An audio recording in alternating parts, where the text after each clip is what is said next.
Aldo. Halo Aldo. Iya Pak. Bentar, Syafira. Ada banyak yang masuk lagi. Reva,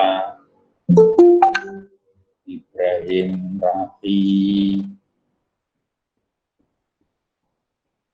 Oke.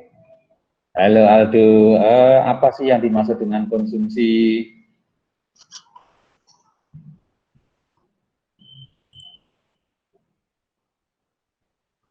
Halo, apa yang dimaksud dengan konsumsi?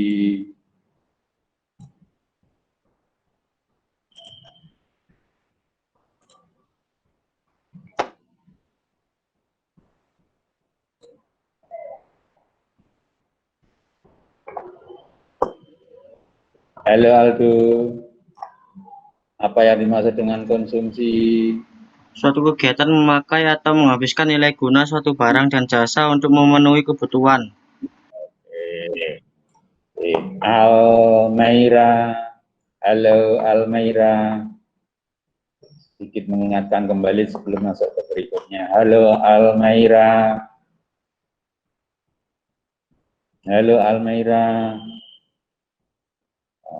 Halo Alisa Diva. Alisa Diva. Pada kemana ini? Anissa Raihana. Halo. Halo Raisa. Iya Pak. Oh Anissa Raihana. Oke, tujuan konsumsi. Dua saja coba tujuan konsumsi.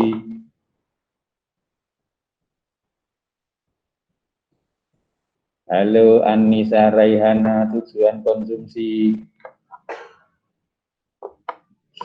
Iya Pak. Yo. Tujuan konsumsi adalah untuk mencapai kepuasan maksimum dari kombinasi barang atau jasa yang digunakan. Lagi menit. Tambah satu lagi, halo Anissa Raihana.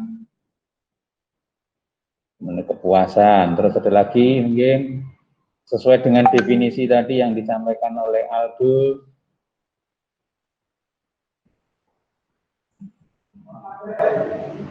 Yaitu Memenuhi kebutuhan. Memenuhi kebutuhan, menghabiskan kegunaan barang atau jasa. Oke. Diva Amra, halo Diva. Halo Diva Amra, di sini namanya. Halo. Halo Diva.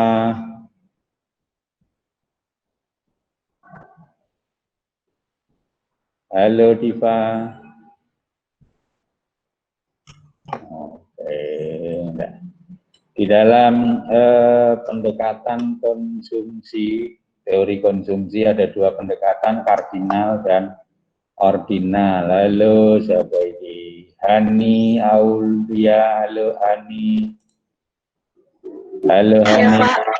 Oke, jelaskan singkatnya pendekatan kardinal. Dalam teori konsumsi ada pendekatan kardinal. Pendekatan dalam konsumsi dengan apa itu? Halo, kardinal.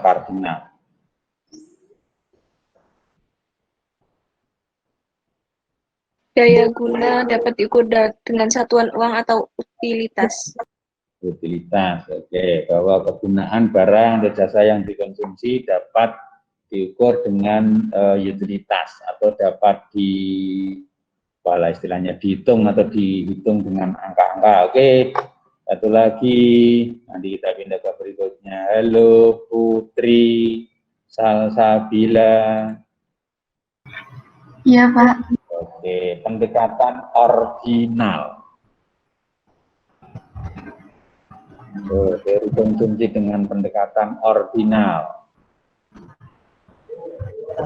Manfaat yang diperoleh dari masyarakat dari mengonsumsikan barang-barang tidak kuantitatif atau tidak dapat diukur tetapi hanya dapat dibandingkan. bahwa dalam mengkonsumsi barang atau jasa itu tidak diukur, tapi hanya dapat dibandingkan lebih suka yang mana.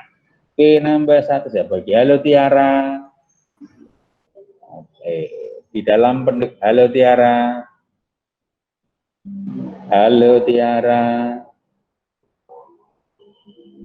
Halo Tiara. Tuh, 2, 4. Halo Tiara. Halo Tiara. Oh, mic-nya nggak bisa, Tiara. Oke, mungkin ada gangguan di speakernya. Mic saya nggak bisa. Oke, gantilah. Oke, halo. Tarita, halo Tarita. Halo Tarita. Halo Tarita. Loh, mic-nya juga nggak bisa ini. Oke, Safira. Halo Safira. Mic-nya nggak bisa.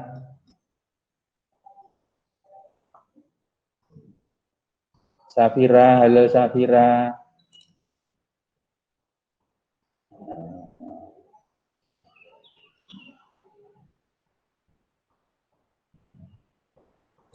Oke, ya, mungkin ada gangguan di situ. Oke, Mas 31. Yang belum gabung ada Naila, Marcella,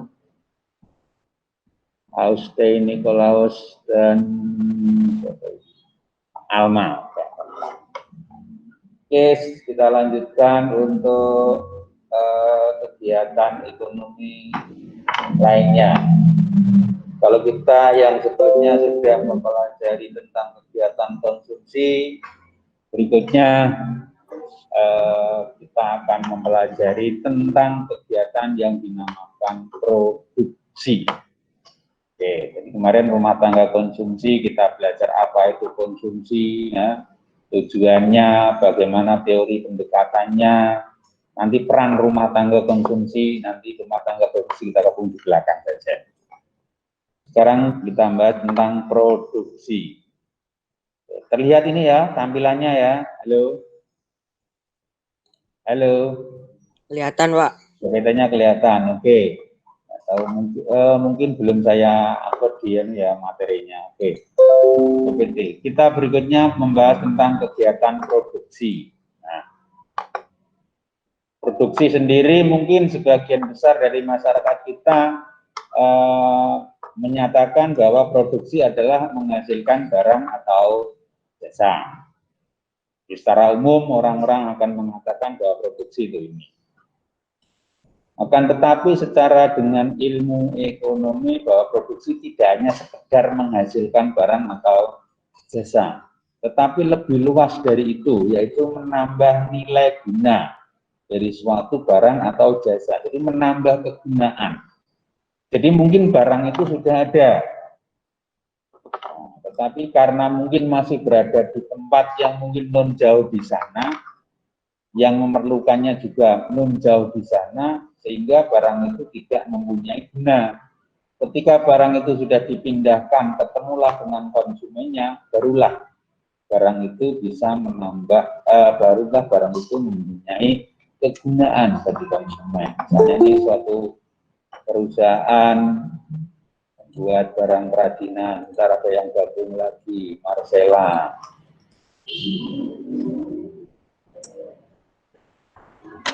Oke.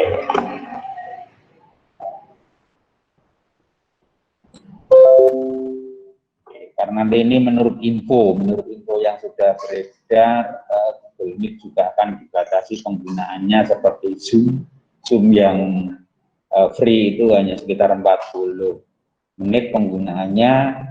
Menurut informasi tadi dari teman-teman ada informasi bahwa Google Meet akan dibatasi sekitar 60 menit. Apa lah, mungkin kita bisa langsung ke 60 menit. Oke, produksi ini merupakan kegiatan menciptakan atau menambah guna barang atau jasa. Nah, faktor produksi itu sendiri ada beberapa faktor, ada 4 ini faktor ya. Nah, faktor produksi itu sendiri ada 4. Jadi untuk melakukan gantian produksi ada 4 faktor ini. Faktor produksi alam dan faktor produksi tenaga kerja ini yang kita sebut dengan faktor produksi asli. Artinya 2 ini semenjak alam semesta ini ada, manusia ada, 2 ini memang sudah ada. Maka dia dikatakan faktor produksi asli. Nah, faktor produksi alam ya sumber daya alam yang ada di bumi yang bisa kita gunakan dalam proses produksi. Tenaga kerja sendiri di sini yang kita maksudnya adalah tenaga kerja manusianya nanti yang banyak dibahas. Faktor produksi yang secara langsung maupun tidak langsung untuk menjalankan kegiatan produksi. 2 yang berikutnya yaitu faktor produksi modal dan faktor produksi keahlian atau skillnya atau kepengusahanya. Ini merupakan turunan. Jadi dari faktor produksi tenaga kerja dibutuhkanlah gabungan alam, artinya bisa menghasilkan yang namanya modal. Faktor produksi modal dan faktor produksi dari yang tenaga ahli tadinya ada yang menjadi pengusahanya, wirausahanya. Ya. Modal yang dimasukkan di sini adalah yang untuk mempercepat atau menambah kemampuan dalam berproduksi. Biasanya banyak berupa aset atau harta. Aset ini sebutannya harta ya. Jadi tidak hanya sekedar uang. Jadi modal yang dimaksud bisa uang, bisa dalam bentuk aset atau alat-alat yang lain. Faktor produksi keahlian atau kewirausahaan adalah keterampilan individu dalam mengelola faktor produksi, ya, agar bisa menghasilkan barang dan jasa. Oke, kita coba lihat satu persatu. Sumber daya alam, segala sesuatu yang disediakan oleh alam ciptaan Tuhan. Oke, ada yang mau menyampaikan? Berilah contoh. Halo, ada yang mau menyampaikan sumber daya alam? Contohnya apa? Halo, ada yang mau menyampaikan sumber daya alam? Saya kelompokkan 2, terbarukan dan tidak terbarukan. Halo, adakah yang mau menambah? Halo, yang mau nambah jawabannya? Halo. Ada 2 kelompok, terbarukan dan tidak terbarukan, atau yang bisa diperbarui dan tidak bisa diperbarui. Ayo tolong disebutkan. Ayo, ada yang mau menambahkan? Langsung mic-nya dihidupkan. Halo. Ada yang bisa? Ayo tolong berikan contoh. Halo Pak. Halo, siapa? Saya Marcella. Marcella, oke. Mau jawab yang itu sumber daya alam yang dapat diperbarui. Apa, ayo. Ada angin, air, tanah, tumbuhan, hewan, matahari. Oke. Api enggak, udara? Iya Pak. Enggak, nambahkan saja, nanti malah jadi avatar ya. Oke, terbarukan. Tanah?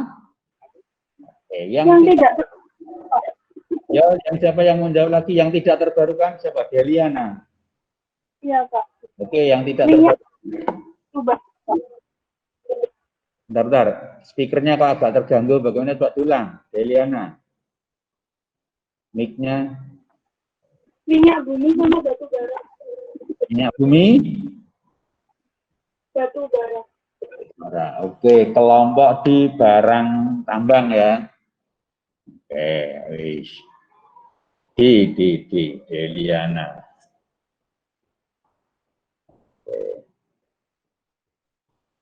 Nah, itu sumber daya alam. Jadi ada yang terbarukan, ada yang tidak.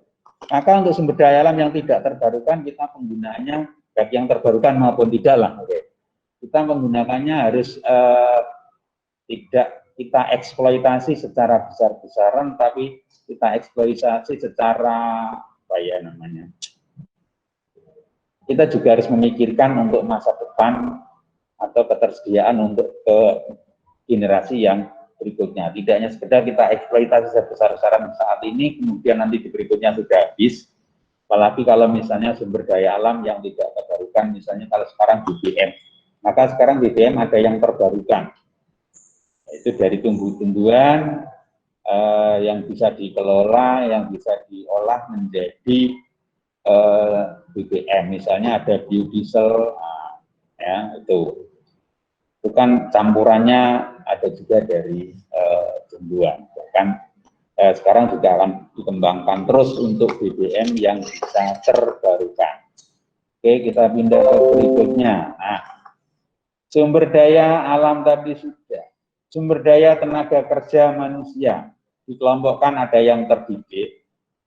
Jadi ini tenaga kerja tertentu, dia harus melalui pendidikan formal tertentu untuk bisa mengampu kegiatan tersebut. Ada yang terlatih, jadi hanya sekedar menggunakan latihan beberapa bulan saja bisa. Kemudian tidak terdidik dan tidak terlatih. Kalau terdidik berarti misalnya kami dari Bapak Ibu guru itu ada terdidik, ada jenjang pendidikan tertentunya. Ya. Oke. Misalnya di dunia kesehatan, para dokter, para tenaga medis itu juga ada pendidikan tertentunya, jadi tidak sembarangan.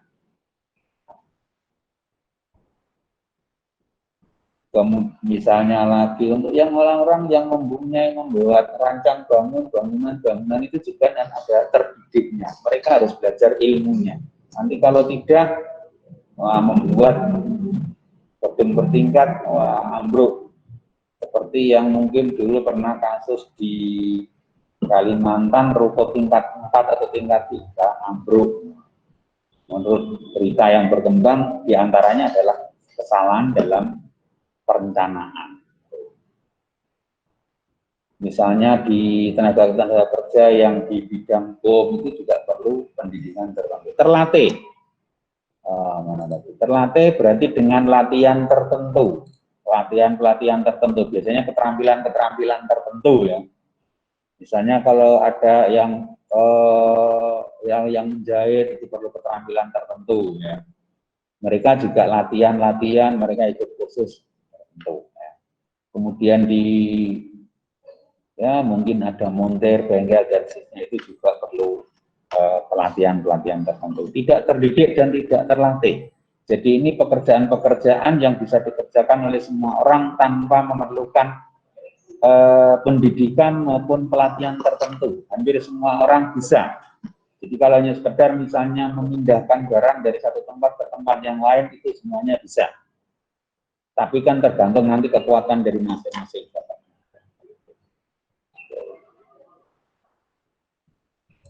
Berikutnya ada sumber daya modal. Nah, modal maka bisa terdiri dari barang-barang modal. Nanti ada mungkin ada yang tetap, ada yang tidak. Nanti ada nanti saya tambahkan di materi berikutnya ya.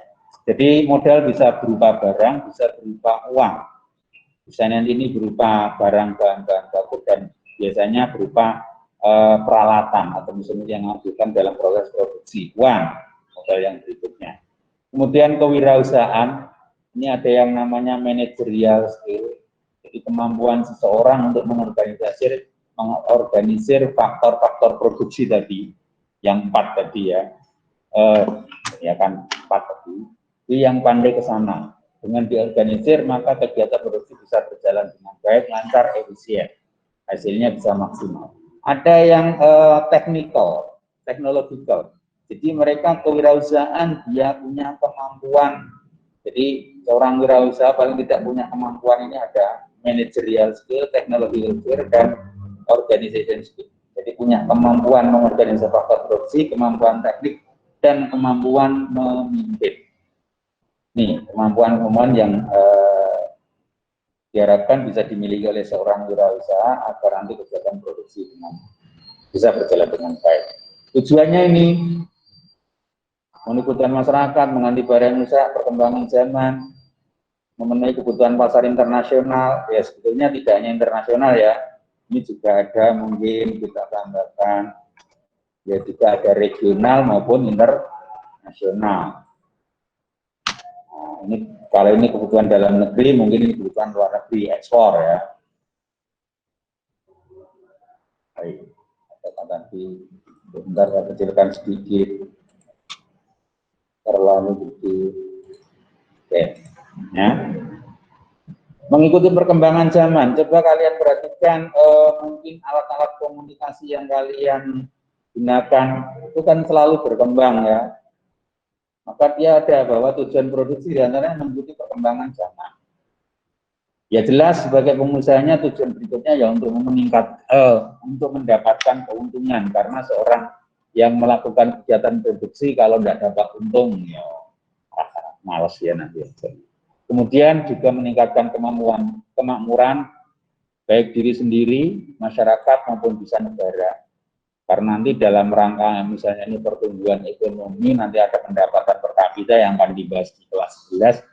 Salah satunya adalah bisa menunjukkan salah satu manfaat dari pendapatan per kapita, yaitu bisa menunjukkan kemakmuran sebuah negara. Ini tujuannya, ini manfaatnya, ya ini. Nah, pola perilaku produsen dalam melakukan kegiatan produksi ada produksi jangka pendek. Jadi satu faktor produksi tetap, lainnya bersifat variabel. Yang bersifat tetap kan biasanya mungkin bisa barang modal yang misalnya peralatan, ya. Kemudian yang berupa uang kadang-kadang hanya dalam periode tertentu itu jumlahnya tetap. Sementara yang bersifat variabel, yang berubah-ubah, biasanya adalah yang terkait nanti dengan barang yang akan diproduksi. Jadi misalnya bahan baku, bahan penolong, tenaga kerja yang langsung dengan kegiatan produksi itu bisa berubah-ubah. Kalau produksinya banyak, maka butuh tenaga kerja mungkin yang lebih banyak lagi. Kemudian nanti kita juga akan mempelajari hukum tambahan hasil yang makin menurun, the law of diminishing return, jadi kenaikan hasil. Jadi nanti kita melakukan kegiatan produksi, nanti ada faktor yang tetap, ada faktor yang berubah, yang ini variabel yang bersifat variabel ini yang berubah. Nanti kalau kita tambah, bagaimana tambahnya? Apakah nambahnya makin besar ataukah makin lama makin kecil? Maka ini berlaku ada hukum the law of diminishing return. Jadi kenaikan hasil atau tambahan hasil yang makin menurun. Nah, berkaitan dengan ini, bentar kita kembali, sebentar saya akan masukkan mana tadi ya. Oke, ini ya, sumber daya tenaga kerja. Saat ini mungkin banyak masyarakat menyebut atau kita masuk dalam zaman industri di poin 4.0. Era zaman industri 4.0. Dan nanti ke depannya, beberapa tahun ke depan, mungkin 5-10 tahun lagi, akan banyak pekerjaan-pekerjaan yang hilang. Maka dari itu, kalian juga harus mempersiapkan diri untuk 5, 10, 20 tahun ke depan. Karena sekarang saja sudah mulai banyak pekerjaan-pekerjaan yang hilang, digantikan oleh teknologi. Coba kalian kalau misalnya bepergian, lihat orang tuanya masuk jalan tol saja, pintu gerbang tol sudah nggak ada yang jaga. Pintu keluarnya juga tiap pos tidak ada yang jaga. Itu tenaga kerjanya sudah berkurang. Tenaga kerja tertentu sudah hilang. Itu saja. Nah, sekarang saja misalnya untuk orang-orang yang berjualan saja, kita juga sudah mulai toko-toko yang konvensional sudah mulai tergeser oleh pusat-pusat perbelanjaan atau tempat-tempat perbelanjaan yang bersifat virtual. Nah, ya. Itu nanti juga akan menggeser. Sejalan dengan canggihnya teknologi, kita di tempat saja tinggal tekan tombol tertentu, beberapa saat berikutnya makanan datang ke rumah kita masing-masing. Jadi nanti ada hal-hal tertentu, tenaga kerja tertentu yang akan hilang. Maka dari itu, kalian harus mempersiapkan diri 5, 10, 15 tahun ke depan. Harus diantisipasi. kalian juga harus mempersiapkan diri. Ini ya, ini terkait dengan perkembangan kita saat ini. Oke, semoga nanti bisa sampai ke sini. Ya.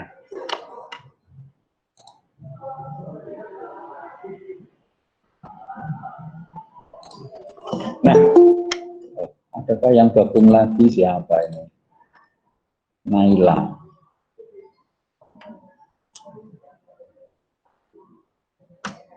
Oke, harus terima saja lah.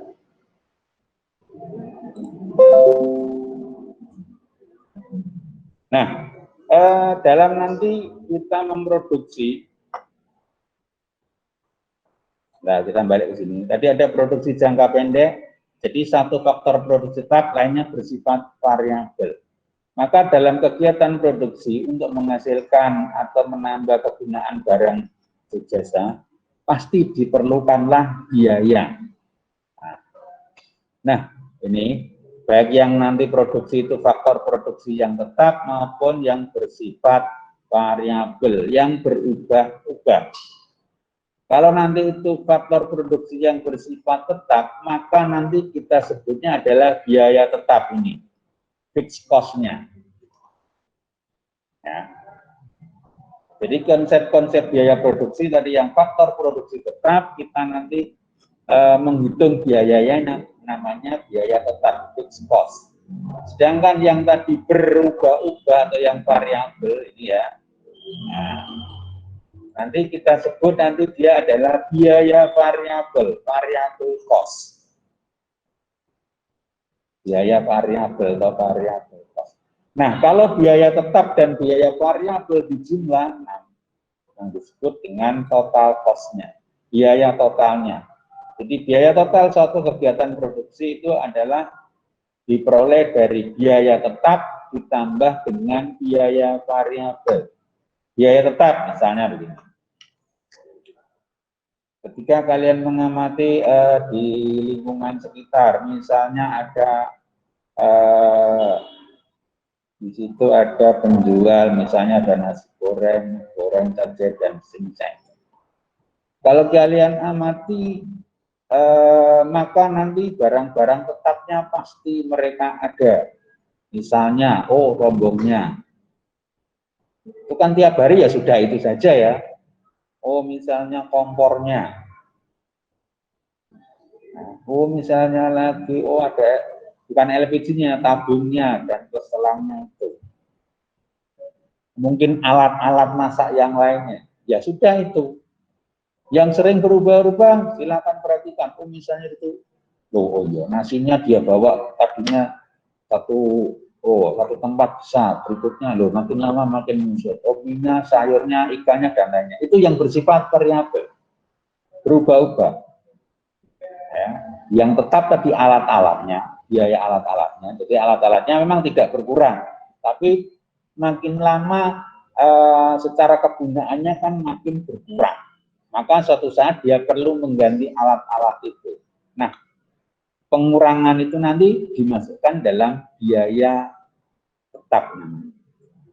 Jadi misalnya, oh rombong, alat ada wajan dan seterusnya, alat-alat itu akan disusut misalnya kalau setahun berapa %. Kalau alat-alat itu misalnya dia peroleh seluruhnya misalnya berjumlah 5 juta. Oke lah, ini nanti perkiraan saya misalnya 5 atau 10 tahun alat-alat ini sudah harus ganti atau bahkan mungkin ada yang nggak sampai seperti di situ. Maka harus ganti. Nah, tiap saat itu namanya tiap tahunnya dinamakan ada biayanya yang dinamakan biaya penyusutan untuk alat-alat.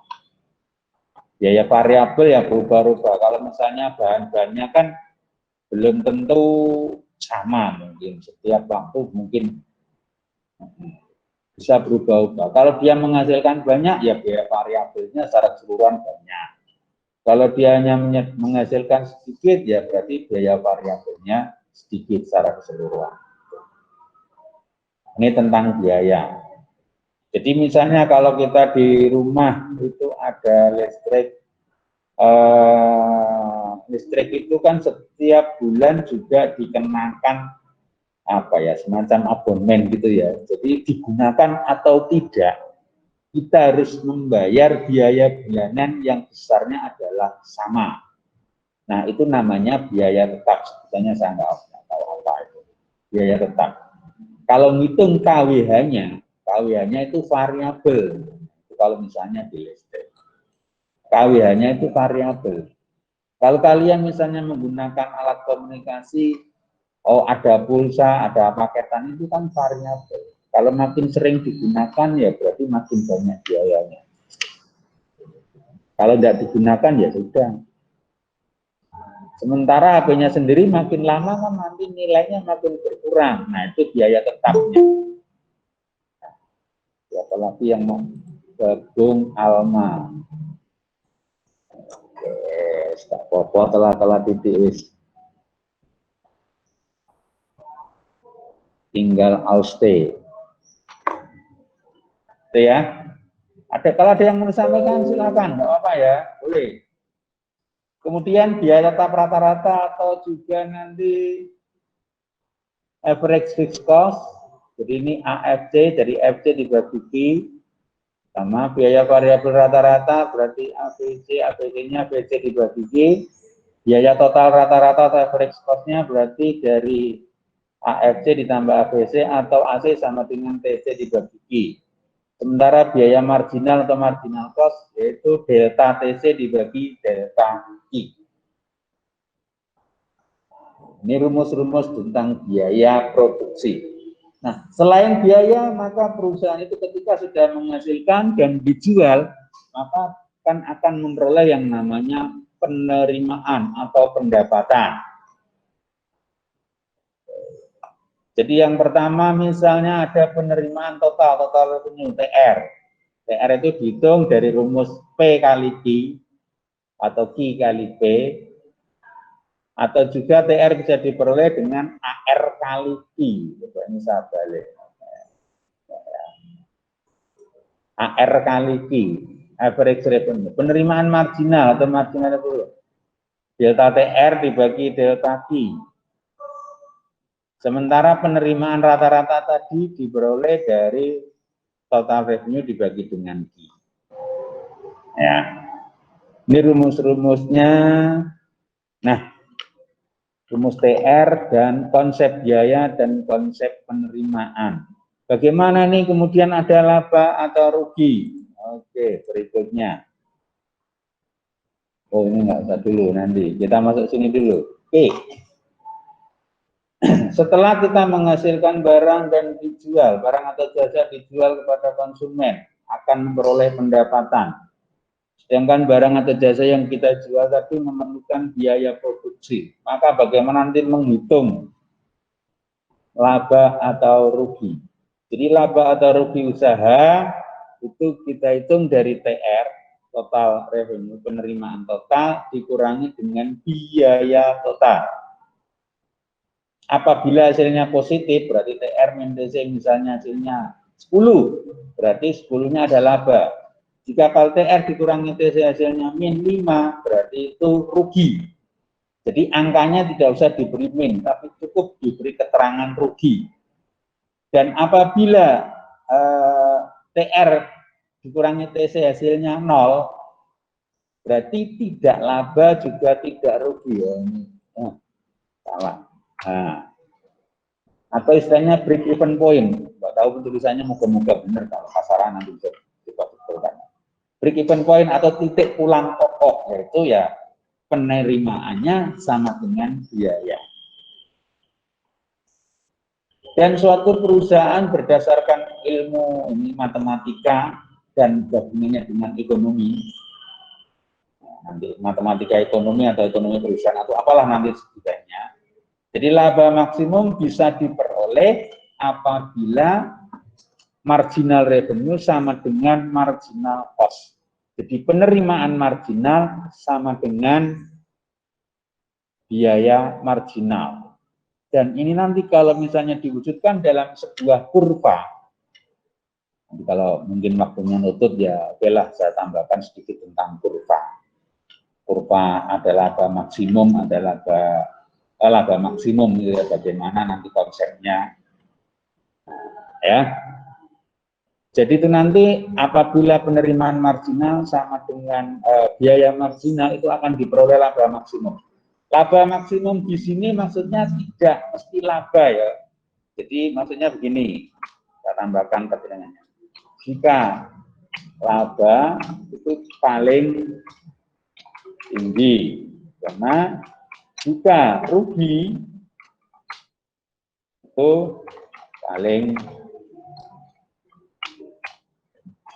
ya. Jadi yang dimaksud dengan laba maksimum di sini, jikanya double ya.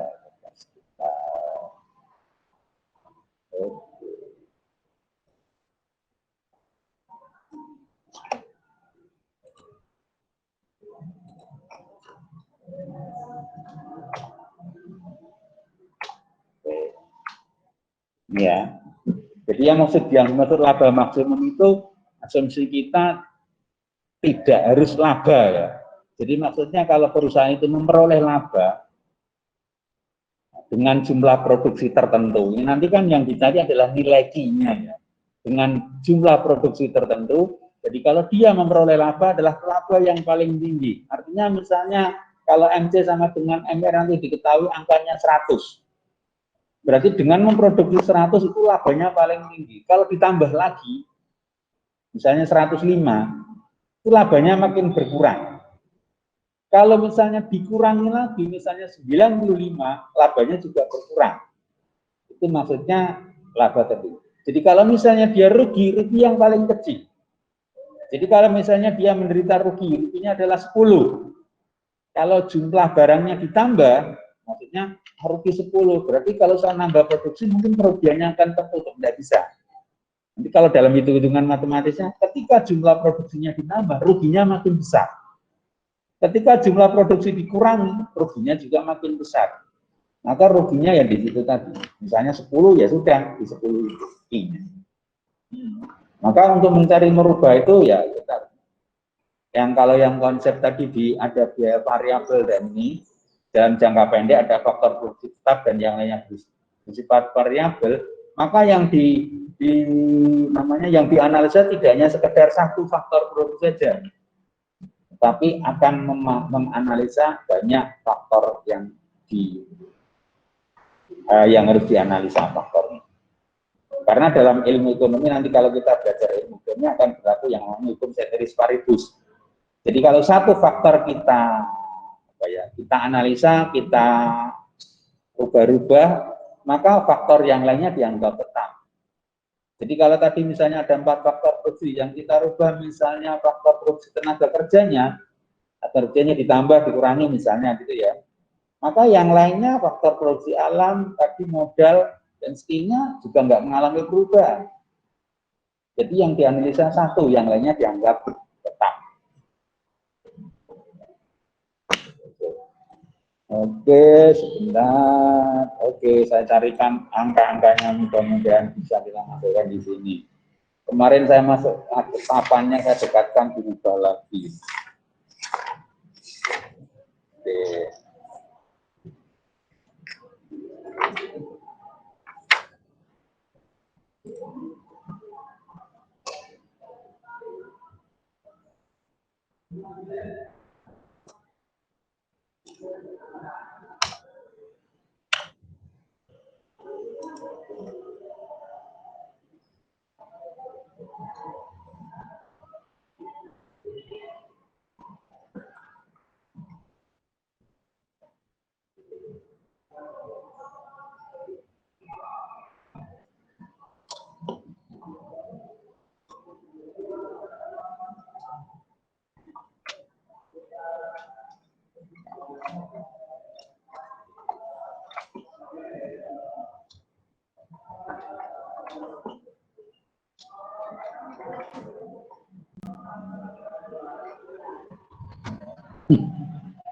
Langganan tutup kain.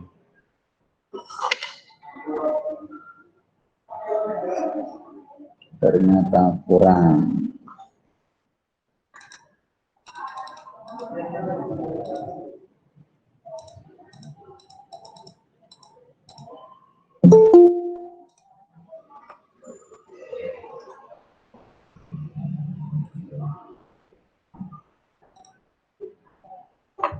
Halo Nikolaus. Ada masalah mungkin, kok baru bisa gabung? Halo. Nikolaus. Halo. Apakah ada masalah, kok baru gabung? Halo.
Ya, silakan sambil ditulis ya.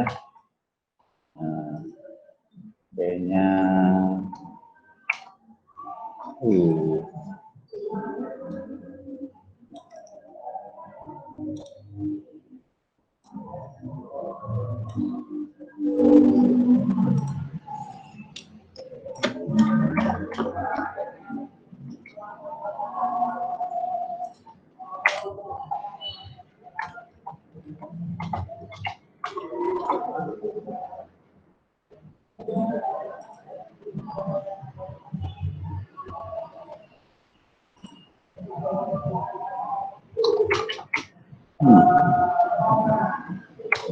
cukup saja, cukup misalnya.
Oke, halo. Halo, tabelnya kelihatan ya? Halo. Kelihatan, Pak. Kelihatan. Oke, silakan itu disalin ya. Nanti di sini silakan ini tabel biaya produksi, penerimaan, kemudian laba rugi usaha. Oke ya, silakan dilengkapi. Jadi tabel ini silakan dilengkapi berdasarkan rumus-rumus tadi. Oke, nanti silakan disalin saja dulu ininya, ya. Moga-moga angkanya pas lah. Nah, kira-kira ya mungkin saya hitung-hitung ya, kayaknya sih. Ya, silakan dihitung, ditulis saja dulu, nanti rumusnya saya tampilkan di berikutnya. Silakan ini disalin dulu ya. Oke, sudah hadir semua ini. Oke, sip.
Halo, sudah diisi?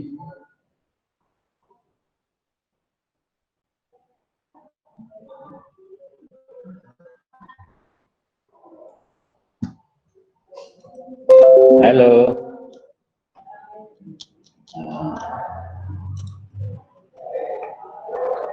Perlu rumusnya? Halo.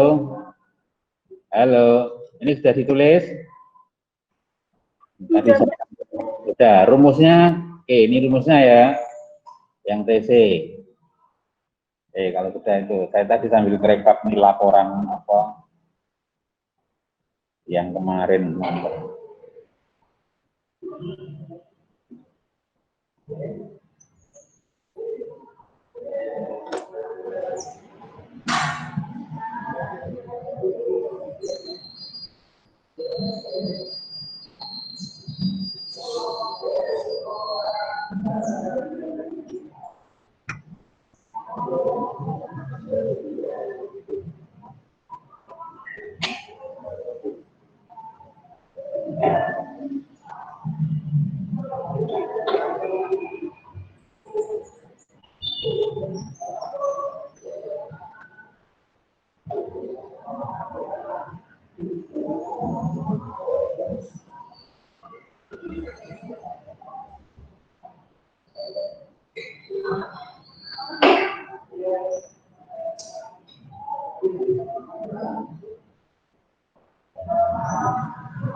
Ini sudah yang rumus konsep biaya produksi? Halo?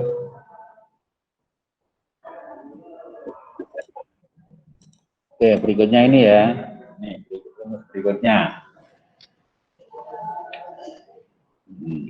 Mungkin tulis dulu nanti sambil melengkapi datanya.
Oke, begini saya lanjutkan saja dulu ya, nanti.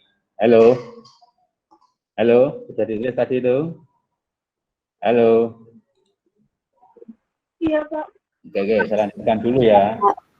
Tidak saya lanjutkan, nanti itu muncul di belakang saja, sehingga nanti di Google Meet-nya bisa kita selesaikan dulu ya.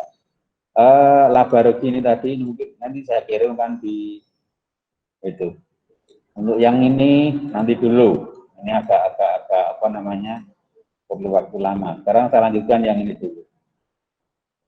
Dalam kegiatan produksi tadi yang banyak di sekitar kita itu sebetulnya ini bisa dikelompokkan ke dalam beberapa hal. Sebagian besar mengelompokkannya menjadi 5, tapi di sini ada saya kelompokkan jadi 6 ya. Oke. Jadi bidang usaha produksi berdasarkan nanti apalah yang mereka usahakan yang ada di sekitar kita bisa kita kelompokkan. Di sini saya melompokkan jadi 6. Yang pertama ada ekstraktif. Jadi bidang usaha ekstraktif yaitu kegiatan produksi yang menggali, mengumpulkan, mengambil kekayaan alam tanpa mengolah atau mengubah bentuknya.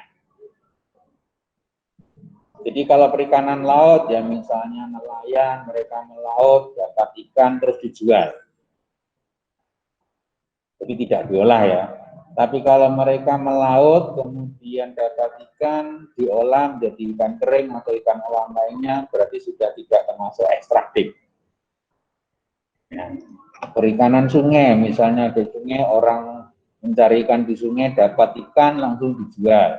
Dari danau pun sama, langsung dijual. Menambang atau mengambil batu kapur.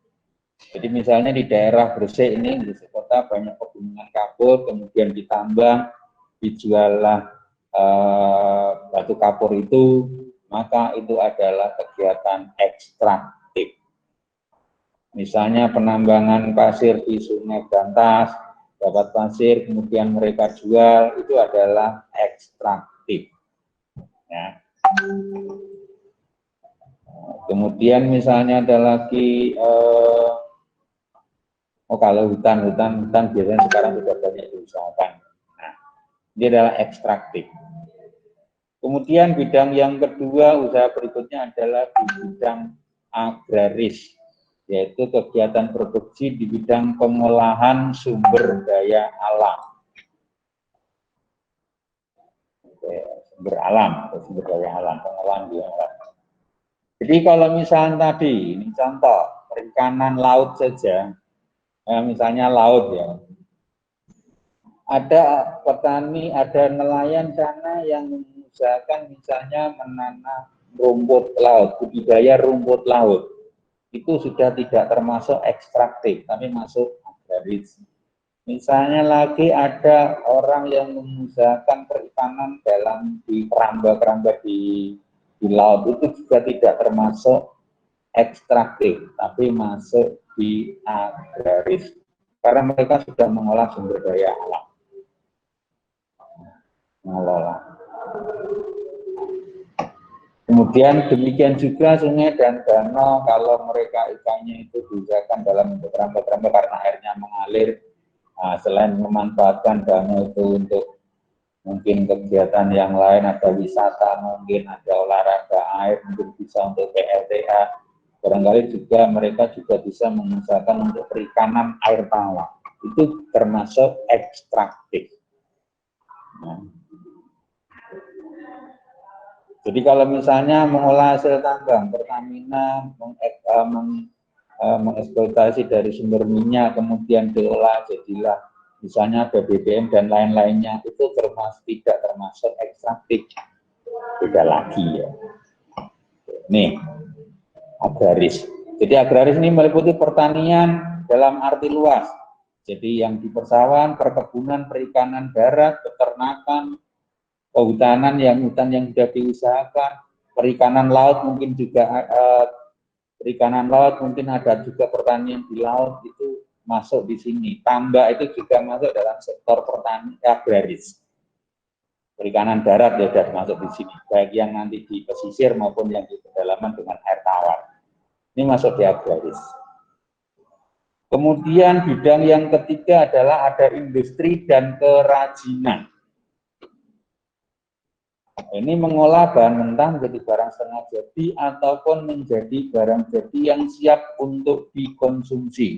Misalnya perakitan ini yang sudah teknologi tinggi. Oke lah, misalnya industri yang ringan saja.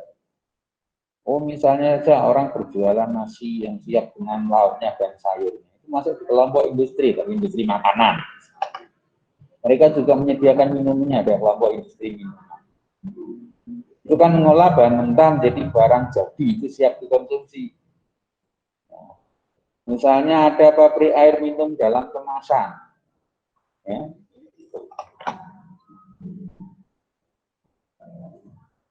Yang penting di sini adalah mengolah bahan mentah menjadi setengah jadi atau barang jadi. Misalnya ada pabrik kertas. Oh, dia menjualnya dalam bentuk lembaran, kemudian nanti dipotong, yang beli siapa? Oh, kantor-kantor untuk keperluan ATK di kantor. Oh, fotokopi untuk bahan fotokopinya. Kemudian kelompok yang berikutnya adalah di bidang perdagangan, lapangan usaha di bidang perdagangan. Jadi kegiatan produksi ini dia membeli, kemudian menjual lagi hasil produksi. Jadi membeli, menjualnya kepada para konsumen tanpa melakukan perubahan. Jadi dia membeli barang, kemudian dijual kembali tanpa melakukan perubahan. Termasuk di sini adalah kegiatan ekspor maupun impor. Jadi dia membeli barang kemudian dijual kembali. Misalnya di sini ada tingkat-tingkat dalam pedagang perantara, ada pengecer, ada grosir, ada agen, ada pelonton, misalnya ada distributor. Ya. Ini adalah kegiatan-kegiatan perdagangan. Mungkin di sekitar tempat kalian ada toko-toko kecil, dia menjual, dia membeli barang tadi, membeli barang dagangan, kemudian dijual kembali tanpa melakukan perubahan. Jadi kalau dia misalnya membeli air dalam galon, kemudian dijual menjadi minuman yang lainnya, bukan termasuk di perdagangan kelompoknya, tapi masuk di kelompok industri minuman. Karena air yang dibeli tadi diolah menjadi minuman yang lain. Jadi kalau perdagangan ya misalnya dia membeli air dalam kemasan ya dijual di dalam kemasan seperti itu atau mungkin diecer. Jadi tidak merubah. Ya. Jadi dia tanpa melakukan perubahan atau pengolahan lebih lanjut. Misalnya, oh ada counter pulsa, berarti kan membeli, dia beli, kemudian dijual pada konsumen. Kemudian di sini ada kelompok berikutnya, biasanya langsung ini, biasanya ini ya. Jadi biasanya ada ekstraktif, agraris, industri kerajinan, perdagangan, dan jasa. Jadi kegiatan produksi ini ditujukan membantu proses kelancaran dari bidang usaha yang lain. Jadi perlu adanya jasa. Misalnya di sini ada jasa perbankan, jasa asuransi. Misalnya misalnya di sini. Nah, misalnya ada lagi di sini. Nah, jasa. Jadi dia membantu kelancaran bidang usaha yang lain, tetapi mungkin mungkin tidak kelihatan wujud nyatanya seperti kalau memproduksi barang ada jumlahnya sekian gitu ya. Jadi enggak betul. Karena jasa di sini tujuannya adalah untuk membantu kelancaran bidang usaha yang lain. Perdagangan ini ya mungkin juga enggak akan jalan. Itu ini angkut barangnya. Pembayarannya sekarang modelnya menggunakan ini, itu perbankan. Karena pembayaran sekarang mungkin sudah banyak yang melakukan non tunai, apalagi dengan perdagangan yang sekarang menggunakan platform tertentu yang di dalam dunia digital itu. Pembayarannya mereka sudah tidak lagi menggunakan uang tunai, tetapi menggunakan non tunai. Nah, non tunai perlu jasa perbankan. Di dalam perdagangan saja angkutan yang untuk misalnya ekspor impor perlu adanya asuransi. Paketan saja yang paket kita beli barang sesuatu itu di perusahaan itu juga menyiapkan asuransi. Jika yang bersangkutan berkenan ada asuransinya, bisa. Mungkin karena nilai barangnya tinggi perlu diasuransikan. Ada asuransinya. Jadi jasa itu mungkin kita nggak kelihatan nyata sekian gitu, tapi dia membantu kelancaran bidang usaha yang lain. Berikutnya, ini konstruktif. Bergerak di bidang bangunan, termasuk dalamnya perencanaan, pelaksanaan, dan pelayanan jasa bangunan. Misalnya, ya. Nah, sekarang kan modelnya mungkin yang ini ya. Gedung-gedung yang tinggi, karena luas tanah tidak bertambah. Jadi faktor produksi tanah dalam kegiatan nanti dalam teori ekonomi dalam penawarannya, dia adalah garis lurus vertikal, karena jumlahnya tidak bertambah. Sementara permintaan akan faktor produksi tanah itu terus mengalami peningkatan, makanya harganya selalu bergerak naik dari waktu ke waktu. Jadi faktor produksi tanah itu dia tetap.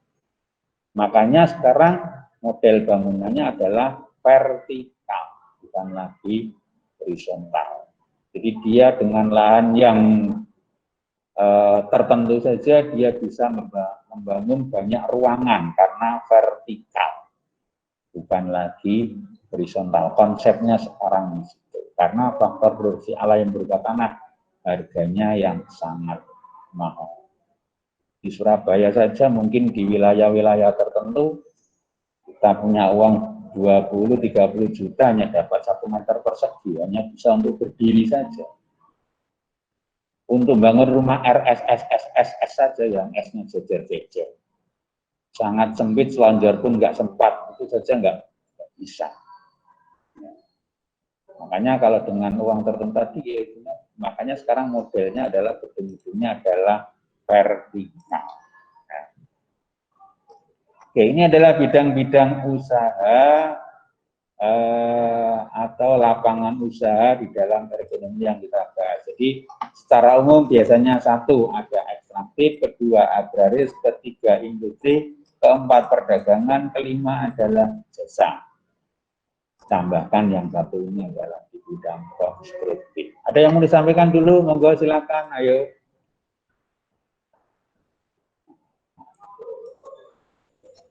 Kalau ini misalnya apa?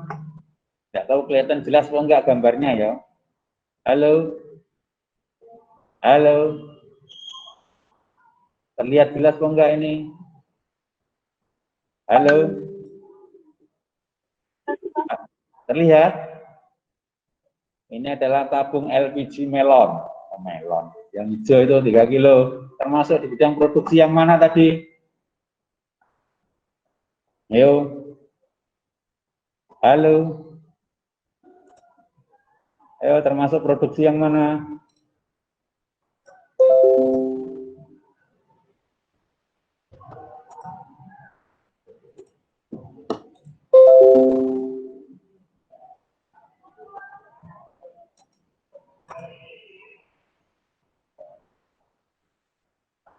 Halo. Ayo, termasuk produksi yang mana?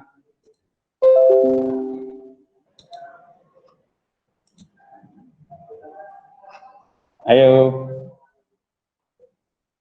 Halo, siapakah yang jawab? Halo, halo, halo.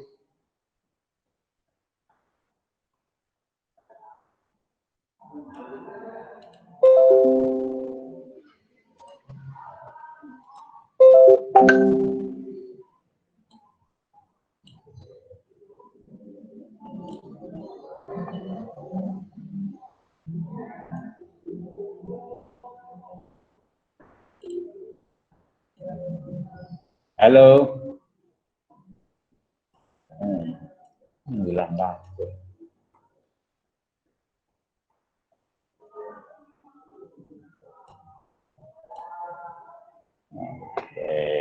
Enggak ada yang jawab. Halo. Ayo, dari gambar tampilan ini termasuk industri yang mana, lapangan usaha yang mana?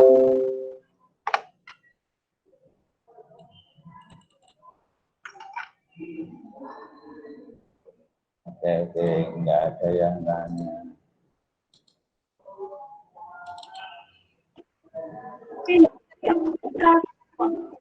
Halo. Mana tadi yang bersuara, siapakah ya? Halo. Ayo, termasuk yang mana?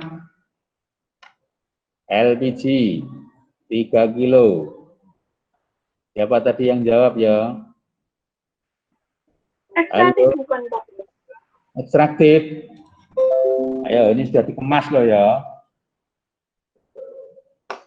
Ini sudah siap dikonsumsi.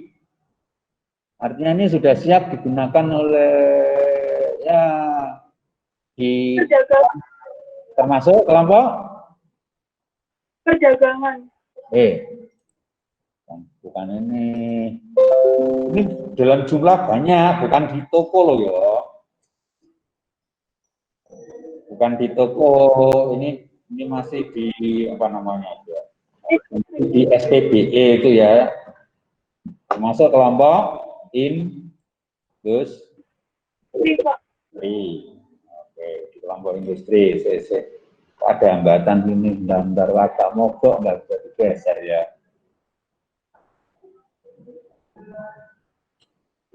Oke, tampilannya ternyata nggak bisa digeser, agak sulit. Oh, ini bisa. Oke, ini, ayo.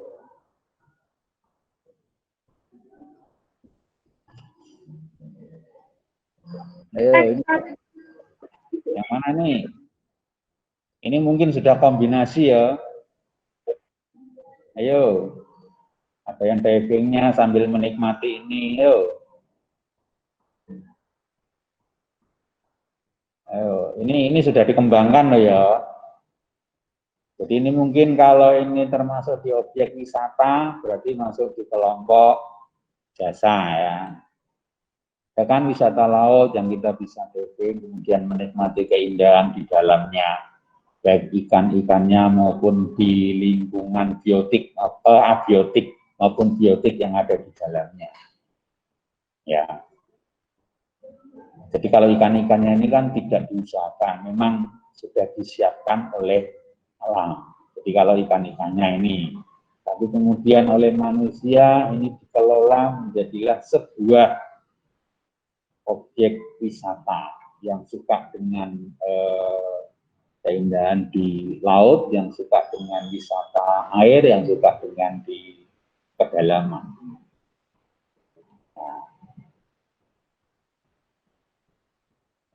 Jadi kalau dia sudah menjadi objek wisata, berarti menjadi kelompok jasa. Nih kok terhalang lagi. Oke, ini, ayo. Ayo, hamparan bunga apa ini ya? Ayo, ini. Termasuk di produksi mana, lapangan produksi mana ini? Halo.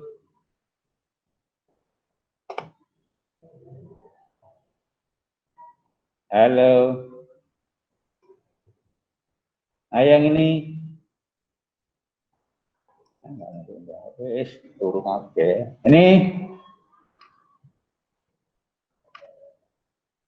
Oke, Pak. Oke, saya tambahkan di sini saja.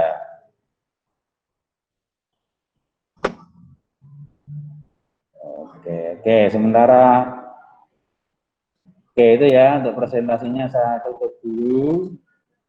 Silakan tadi tabelnya dilengkapi, nanti ini saya tambah sedikit, mudah-mudahan nanti bisa.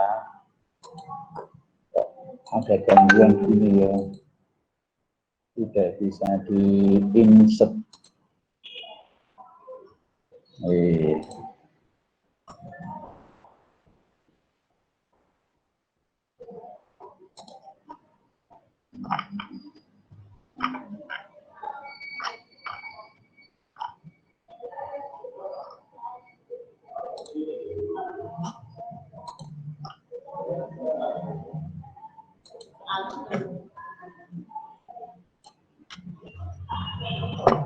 Oke, halo, saya masukkan di kolom chat saja ya.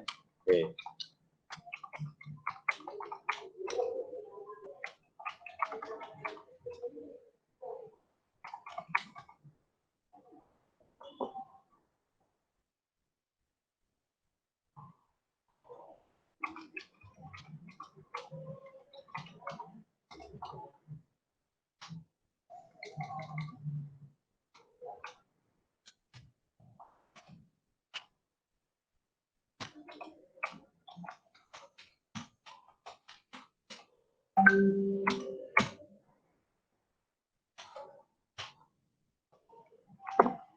Halo.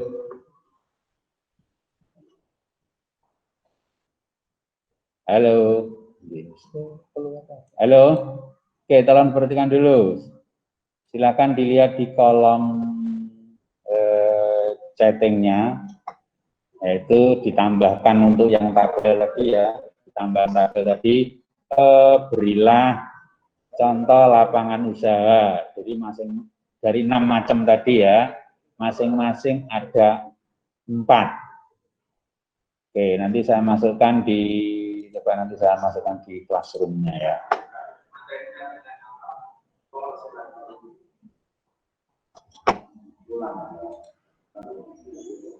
Oke, halo. Itu lapangan kerja ya, Pak? Hah? Itu lapangan kerja. Lapangan usaha ekonomi. Usaha. Nah, itu tadi. Yang tadi ada agraris, ekstraktif itu ya. Itu nanti PPT-nya dibagi atau tidak? Ya, bentar lagi saya masukkan dia. Mungkin sebelum saya makan. E-learning ya, Pak? Oke, nanti saya masuk. Sementara ini yang siap dulu di classroom dulu, yang agak cepat, yang sudah siap ya. Karena e-learningnya belum saya buka. Jadi PPT-nya saya masukkan saja di sini ya. Ya, oke, silakan tugasnya itu dikerjakan. Kalau nanti ini sudah paham, silakan boleh diakhiri di Google Meet-nya. Oke, sudah ditulis tadi nih, ini oh nggak bisa saya edit ya. Ini lapangan usaha tadi ya.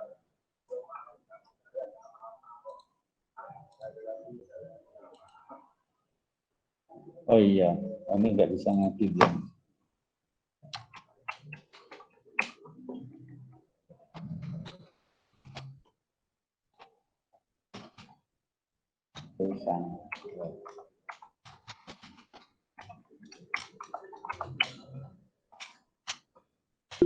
Ini ya.